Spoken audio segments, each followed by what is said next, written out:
ভোটের অধিকার ভোটের অধিকারের গুরুত্ব এক একজনের কাছে এক এক রকম। অর্থাৎ ভোটের গুরুত্ব ব্যক্তি হিসাবে বিবেচিত হয়।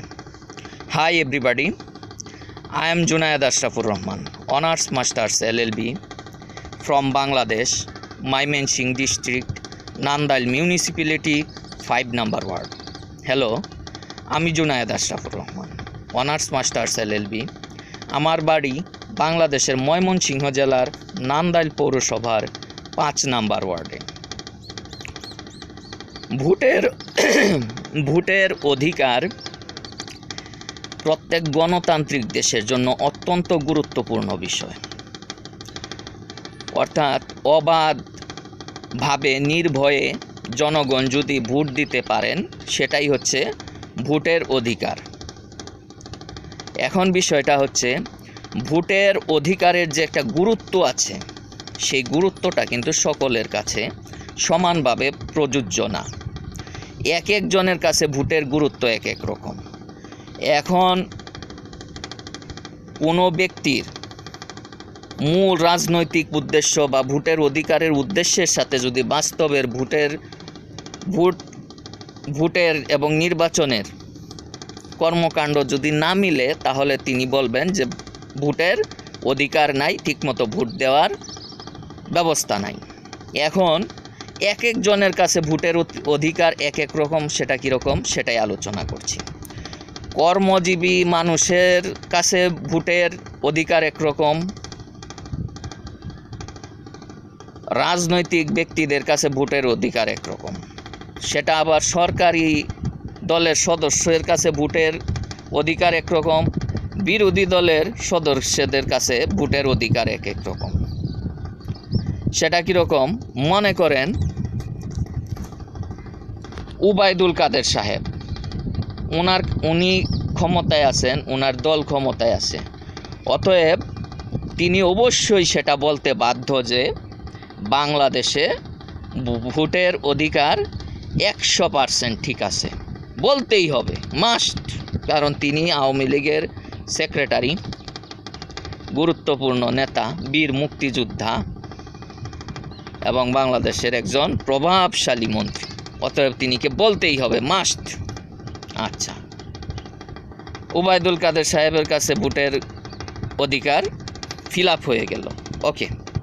কিন্তু মির্জা ফখরুল সাহেবের কাছে ভোটের অধিকার বলতে কিছুই নাই বাংলাদেশে। কারণ তিনি বিরোধী দলীয় নেতা। তিনি আজকে 15 বছর, 17 বছর, 18 বছর, প্রায় 18 বছর যাবৎ বাংলাদেশের রাষ্ট্র ক্ষমতা থেকে দূরে আছেন। তিনি রাষ্ট্র ক্ষমতায় যেতে পারছেন না, তাই তিনি বলবেনই যে বাংলাদেশে ভোটের অধিকার নাই, ভোটের অধিকারের কোনো বাস্তবায়ন নাই, ভোটের অধিকার কি বাস্তবায়িত হচ্ছে না। একই রাজনৈতিক কর্মকাণ্ড এক এক রকম, কিন্তু এক একজন এক একভাবে সেটা রিসিভ করছেন, অ্যাকসেপ্ট করছেন। তেমনি তারেক জিয়া যতক্ষণ পর্যন্ত বাংলাদেশের প্রধানমন্ত্রী অথবা রাষ্ট্রপতি হতে পারবেন না, ততক্ষণ বাংলাদেশের যেই রাষ্ট্রপতি হোক, যেই প্রধানমন্ত্রী হোক, ততক্ষণ পর্যন্ত তারেক জিয়া সেটা বলবেই যে কি বাংলাদেশে কোনো ভোটের অধিকার নাই, বাংলাদেশে কোনো গণতন্ত্র নাই, বাংলাদেশের মানুষ ভোটের অধিকার থেকে বঞ্চিত, গণতন্ত্র থেকে বঞ্চিত। এটা তারেক জিয়া বলবেনই, কারণ তিনির অধিকারটা ডিপেন্ড করতেছে প্রধানমন্ত্রী অথবা রাষ্ট্রপতি হওয়ার উপর। আর প্রধানমন্ত্রী আর রাষ্ট্রপতি হওয়া লাগে কেন? তিনি তো এমনিই তো প্রধানমন্ত্রী রাষ্ট্রপতির যে সুযোগ সুবিধা ক্ষমতা, সেটা তো ভোগ করেই ফেলেছেন। 2001 থেকে 2006 সাল পর্যন্ত তিনিই ছিলেন বাংলাদেশের অঘোষিত প্রধানমন্ত্রী, অঘোষিত রাষ্ট্রপতি। তো রাষ্ট্রপতি আর প্রধানমন্ত্রী হওয়া লাগে কেন? উনি তো না হইয়াও তাই, এই সাংবিধানিকভাবে প্রধানমন্ত্রী রাষ্ট্রপতি হওয়া ছাড়াই তিনি সকল ক্ষমতার ভোগ করে ফেলেছেন। এবং ভবিষ্যতে যদি বিএনপি ক্ষমতায় আসে, যদি আসে আর কি, এখন আসবে, কখন আসবে সেটা তো আর আমি জানি না, যদি আসে তারেক জিয়া যদি প্রধানমন্ত্রী রাষ্ট্রপতি নাও হয়, তারপরেও তো প্রধানমন্ত্রী রাষ্ট্রপতি এই তারেক জিয়ার কথা মতোই চলবে, বিএনপি থেকে যারা প্রধানমন্ত্রী রাষ্ট্রপতি হয়।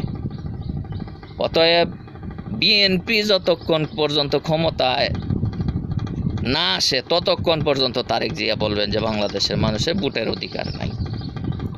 এটা হচ্ছে তারেক জিয়ার অবস্থান অনুযায়ী বাংলাদেশে ভোটের অধিকারের ব্যাপার। কিন্তু যিনিরা কর্মজীবী মানুষ, কাজ করে যিনিরা পেটের ভাত যোগান, কাজ করে যিনিরা দৈনন্দিন খরচের চাহিদা মিটান, নিজের পরিবারের খরচের যোগান দেন, তিনিদের কাছে ভোটের অধিকার একটা ধারণা মাত্র, নাথিং বাট এ কনসেপ্ট, একটা ধারণা ছাড়া কিছুই না। এই 2024 সালের 7ই জানুয়ারি নির্বাচনে সম্ভবত 50% মানুষ ভোট প্রদান করেছেন। 50%-এর কিছু কম হতে পারে, বেশি হতে পারে।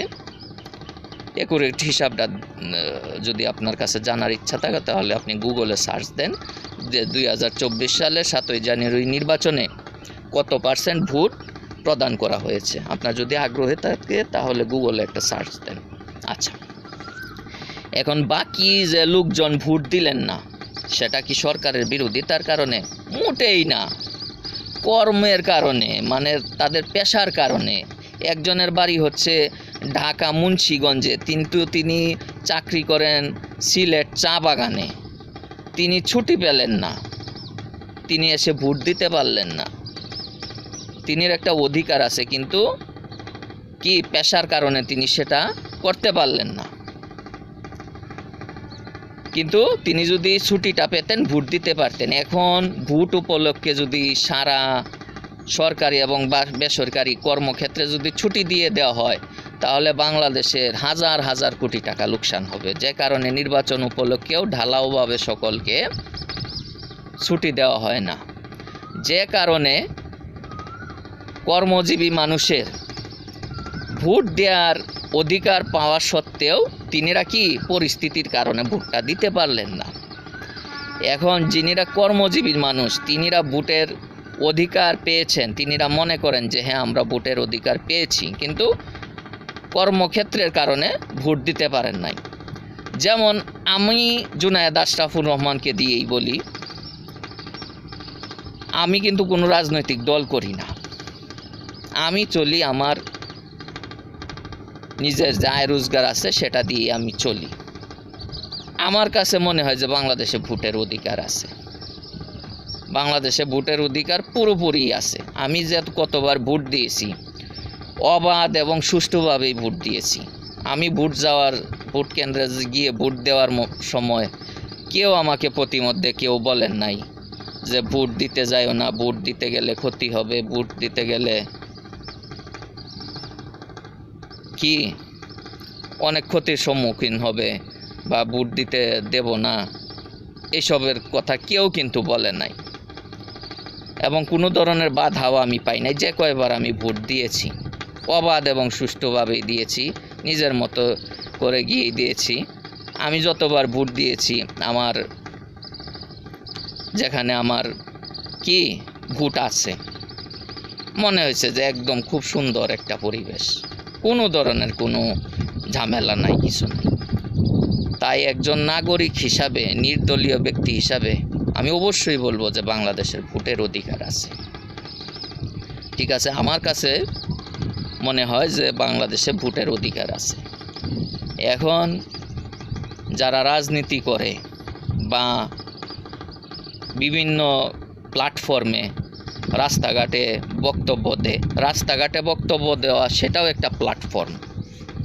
রাস্তাঘাটে বক্তব্য দিয়ে রাজনীতি করা, রাস্তাঘাটে মিছিল করে রাজনীতি করা, বা রাস্তার মোড়ে বা কোনো পার্কের পাশে এই আন্দোলন করা, সেটা একটা প্ল্যাটফর্ম।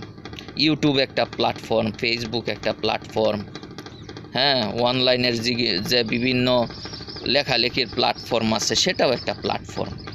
এখন বিষয় হচ্ছে যিনিরা বিভিন্ন প্ল্যাটফর্মে রাজনীতি করেন এবং নিজের মতামত প্রদান করেন, তিনিরা যে অবস্থানে আছেন সেই অনুসারে কিন্তু তিনিদের কি মতামত ব্যক্ত করবেন।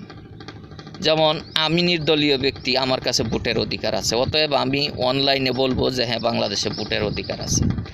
যিনি বিরোধী দলীয় মানুষ, সরকারের বিরোধী, তিনি বিভিন্ন প্ল্যাটফর্মে বলেন যে ভোটের অধিকার নাই।